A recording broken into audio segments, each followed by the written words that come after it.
خاموشی سے بات سننا ضروری ہے. سنیں گے انشاءاللہ. اتنی خاموشی سے بھی نہ سنیں کہ کوئی سبحان اللہ بھی نہ کہے. بولو یار سبحان اللہ. سارے نہیں بول رہے, پھر بھی نہیں بولے سارے. مجھے لگ رہا ہے آپ لوگوں میں ابھی طاقت ختم. مچھلی نہیں کھایا کیا آج؟ مچھلی نہیں کھائی تو بولو یار ذرا سبحان اللہ. اس انداز میں آپ نے بات دل کو لگے, بات سمجھ آئے تو آپ نے کیا کہنا ہے؟ کیا کہنا ہے؟ سبحان اللہ. تو آج کی اس کانفرنس میں قرآن مجید کی عظمت پر اور عظمت صحابہ پر انشاءاللہ بات ہوگی. سب سے پہلے اللہ تعالیٰ کا یہ بہت بڑا احسان ہے کہ اللہ رب العزت نے ہمیں جناب محمد الرسول اللہ صلی اللہ علیہ وسلم کی امت میں پیدا فرمایا, اور قرآن جیسا عظیم کلام اللہ نے ہمیں عطا فرمایا. قرآن مجید اللہ کا سب سے آخری کتاب ہے, اور قرآن مجید کو ایک اعزاز یہ بھی حاصل ہے کہ یہ صرف کتاب نہیں بلکہ کلام اللہ ہے. کیا ہے؟ کلام اللہ. اللہ کا کلام ہے. کس کا کلام ہے بھائی؟ بولو یار کس کا کلام ہے؟ اللہ کا کلام ہے. تو ایک کلام ہوتا ہے میرا, ایک کلام ہوتا ہے آپ کا, ایک کلام ہوتا ہے آپ کے محلے کے چودھری کا, ایک ہوتا ہے آپ کے محلے کے چیئرمین کا, ایک کلام ہوتا ہے آپ کے مسجد کے امام کا, ایک ہوتا ہے آپ کے مسجد کے خطیب کا, ایک ہوتا ہے آپ کے مدرسے میں کسی عالم کا, آپ کے استاذ کا, ایک کلام ہوتا ہے آپ کے پیر کا, ایک کلام ہوتا ہے جناب کسی وقت کے ولی اور قطب اور ابدال اور فقیر اور جناب مفتی اور شیخ الحدیث اور شیخ التفسیر کا. لیکن یہ جو کلام ہے جس سے قرآن کہتے, جو الف لام میم ذالک الکتاب لا ریب فیہ سے شروع ہو کر من الجنت والناس پر ختم ہوتی, یہ جو اللہ کا کلام ہے, یہ جو قرآن مجید ہے, یہ کسی پیر کا کلام نہیں, کسی فقیر کا کلام نہیں, کسی قطب کا کلام نہیں, کسی ابدال کا کلام نہیں. یہ کلام ہے اللہ کا, اور اللہ نے جبریل امین کے ذریعے جناب محمد الرسول اللہ کے قلب اطہر پر نازل فرمایا ہے. اور محمد الرسول اللہ نے جن لوگوں کے سامنے اللہ کے کلام کو پڑھا انہیں صحابہ کہتے ہیں. کیا کہتے ہیں انہیں کیا کہتے ہیں؟ صحابہ کہتے ہیں. اور جناب ابھی جب میں یہاں پر آ رہا تھا تو مفتی صاحب فرما رہے تھے کہ یہ قرآن مجید کی نسبت سے یہ پروگرام رکھا گیا ہے, یہ کوئی معمولی پروگرام نہیں. اس پروگرام میں آنے والے یقیناً ان کا تعلق بھی قرآن سے, اور جنہوں نے پروگرام کروایا ان کا تعلق بھی قرآن سے ہے, اور جو یہاں پر آ کر گفتگو کریں گے ان کا تعلق بھی قرآن سے. تو قرآن کے ساتھ جن کی نسبت ہے وہ اس پروگرام میں ہے, اور قرآن کی نسبت کوئی معمولی نسبت نہیں ہے. قرآن کے ساتھ جن کی نسبت جڑ گئی اللہ انہیں بہت اونچا کرتے ہیں. یہ جو ہم بات کرتے ہیں عظمت صحابہ کی, یہ جو ہم بات کرتے ہیں صحابہ کے مقام کی, یہ جو ہم بات کرتے ہیں صحابہ کے رتبے کی, یہ جو ہم بات کرتے ہیں صحابہ کے مقام اور رتبے کی, بابا یوں نہیں ملی یہ مقام اور یہ عظمت, یوں نہیں ملے. یہ قرآن سے جڑے, ان کی نسبت قرآن سے جڑی, یہ محمد الرسول اللہ سے جڑے تو اللہ نے انہیں اونچا کر دیا. جب حضرت ابو بکر ابھی قرآن سے جڑے نہیں تھے تو صرف ابو بکر تھے, جب قرآن سے جڑے تو اللہ نے صدیق اکبر بنا دیا. جناب فاروق اعظم ہے, ابھی قرآن سے جڑے نہیں ہے, صرف عمر ابن خطاب ہے. جب قرآن سے جڑ گئے تو اللہ نے قرآن کی نسبت سے فاروق اعظم بنا دیا, اللہ نے اتنا اونچا کر دیا. پیغمبر نے فرمایا عمر تو جس رستے سے گزرتا ہے شیطان وہ رستہ چھوڑ دیتا ہے. یہ کوئی معمولی نسبت نہیں ہے. حضرت عثمان غنی قرآن سے جڑے تو اللہ نے ذوالنورین بنا دیا. علی المرتضی قرآن سے جڑے تو اللہ نے شجاعت کا اور بہادری کا امام بنا دیا. اللہ نے حیدر کرار بنا دیا. عبداللہ ابن مسعود قرآن سے جڑے تو مفسر قرآن بن گئے. عبداللہ ابن عباس قرآن سے جڑے تو جناب مفسر قرآن بڑھے. عبداللہ ابن مسعود محدث اعظم بن گئے جو قرآن سے جڑے تو اللہ نے انہیں اونچا کر دیا. یہ جو صحابہ کی ہر ادا کو اللہ نے قرآن میں ذکر کر دیا ہے، یہ یوں نہیں ملی، یہ مقام یوں نہیں ملا، یہ قرآن سے جڑ گئے. اللہ نے صحابہ کو اتنا اونچا کر دیا، فرمایا رضی اللہ عنہم ورضوا عنہ، میں پیغمبر کی جماعت صحابہ سے راضی ہو گیا. یہ یوں اونچا نہیں ہوئے، یہ قرآن سے جڑے تو یہ اتنے اونچے ہو گئے. ان کی ہر ادا کا ذکر اللہ قرآن میں کرتا ہے.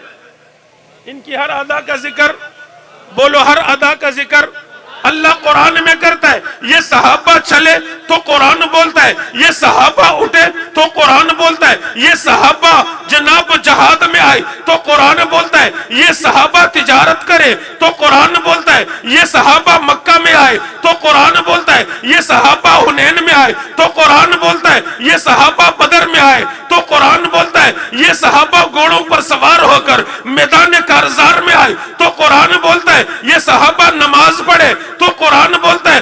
ان صحابہ کی ہر ادا کا ذکر اللہ نے قرآن میں کر دیا ہے اور قیامت تک آنے والوں کو بتا دیا ہے کہ یہ جو پیغمبر کی جماعت صحابہ ہے یہ اتنے عظیم ہے، یہ اتنے مقدس ہے، یہ اتنے اعلیٰ ہے، یہ اتنے عرفہ ہے کہ ان کی عظمت اللہ نے قرآن میں بیان کر دی ہے. کہیں پر انہیں رضا کا سرٹیفکیٹ دے دیا ہے، کہیں پر وَكُلًّا وَعَدَ اللَّهُ الْحُسْنَى کا تمغہ دے دیا ہے کہ یہ صحابہ سارے جنتی ہیں، اور کہیں پر فرما دیا ہے یبتغون فضلا من اللہ ورضوانا، یہ صحابہ جو بھی عمل کرتے ہیں اللہ کے فضل کو تلاش کرنے کے لیے کرتے ہیں.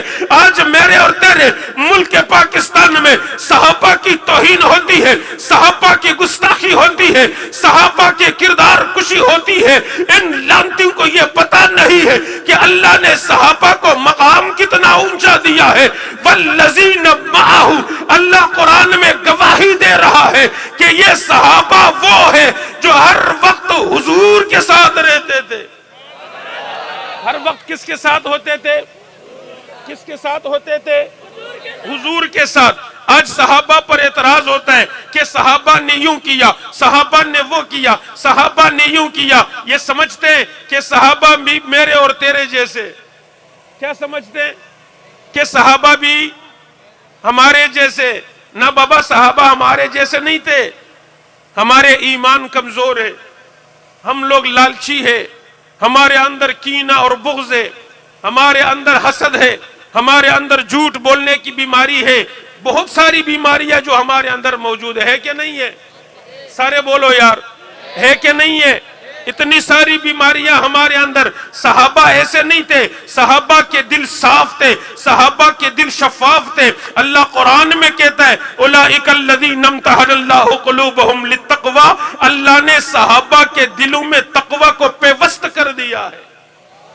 صحابہ کے دلوں میں پیوست صرف رکھا نہیں ہے، مزین کر دیا ہے، پیوست کر دیا ہے. اب دنیا کی کوئی طاقت صحابہ کے دل سے تقوی کو نکال نہیں سکتا. دنیا کی کوئی طاقت صحابہ کے دل سے، بولو صحابہ کے دل سے نہیں نکال سکتا. ایک فتنہ اور آیا ہوا ہے. فتنہ وہ یہ بات مشہور کر رہے ہیں کہ بھئی صحابہ کی ہم بھی قدر کرتے ہیں. صحابہ تو وہ ہے جو فتح مکہ سے پہلے آئے، وہ صحابہ عظمت والے. جو بعد میں آئے وہ عظمت والے نہیں ہے.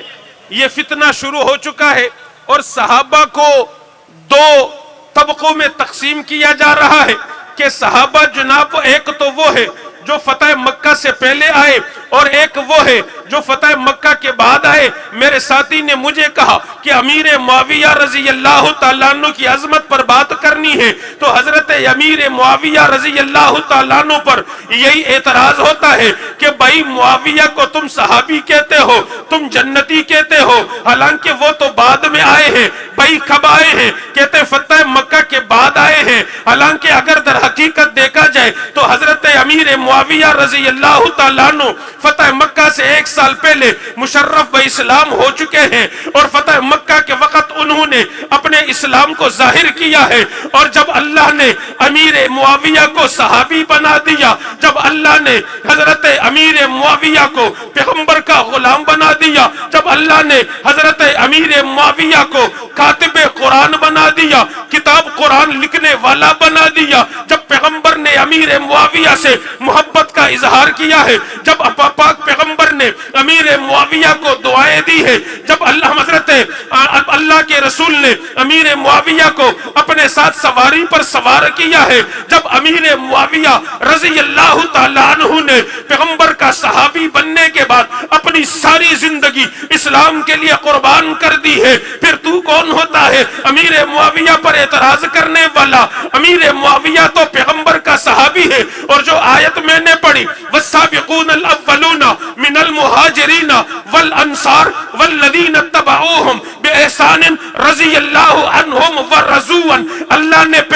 نے اس آیت میں صحابہ کے سارے درجات بتا دیے کہ ایک صحابہ وہ ہے جو سب سے پہلے جناب پہلی سبقت میں اسلام لے آئے، وہ بھی، اور والسابقون الاولون من المہاجرین والانصار، اور وہ صحابہ جنہوں نے ہجرت کی، اور وہ صحابہ جنہوں نے مدینہ میں رہ کر ان آنے والوں کی نصرت کی ہے، والذین اتبعوہم بإحسان، اور جو ان کے بعد آئے ہیں رضی اللہ عنہم ورضوا، اللہ ان سب سے راضی ہونے کا اعلان کر رہا ہے کہ جو مکہ میں آئے اللہ ان سے بھی راضی ہے، جو مدینہ میں آئے اللہ ان سے بھی راضی ہے، جو فتح مکہ کے وقت آئے اللہ ان سے بھی راضی ہے، جو فتح مکہ کے بعد آئے اللہ ان سے بھی راضی ہے۔ پتا چلا کہ اللہ سارے صحابہ سے راضی ہو گئے ہیں، سارے صحابہ سے، بولو سارے صحابہ سے راضی ہو گئے۔ یہ اعتراض کرتے